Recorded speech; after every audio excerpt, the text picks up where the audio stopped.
I'm Emily Morgan. I'm here with George Smith from Riverside Technologies, and we are interviewing him on the Town Hall for Hydrologic Sciences in the international sector.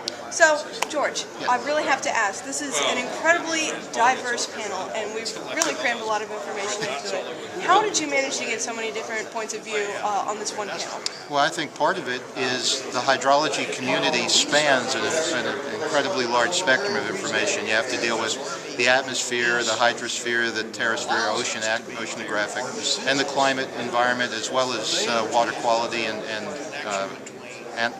plant and animal-based activity. So there's a wide range.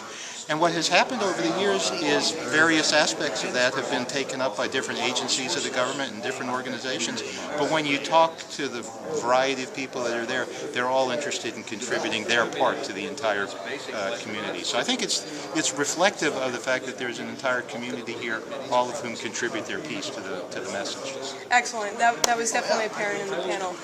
So I know you have a history with a lot of these panelists, but did you see any new information that you saw that really just struck a chord with you?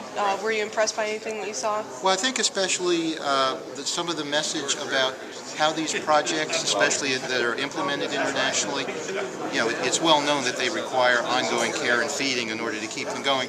But what was gratifying to me was to see that some of these that I had some involvement with in the several decades ago are still in fact in place and operating today. So it's nice to know that the governments and the agencies in certain areas can keep these going. I think the real message that we got mostly from Vladimir here was the way to make this work is to ensure that there's a funding source that continues to provide resources to it, because that was, again, part of Kurt's message.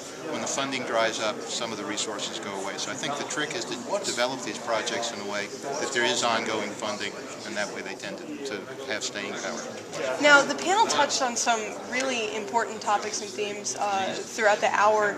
Yes. Just the little hour that you had. Do you expect to see a similar town hall like this in years to come? Oh, I'd love to try and follow up with this and see if there's a way to continue. In fact, I was just talking to Roger. We're going to try and pull together a piece and put it in the AOS magazine, just as a little information piece to cover the range of topics that came out here today. So hopefully that will generate more interest, and we can try to do something comparable in upcoming years. Excellent. I look forward to it.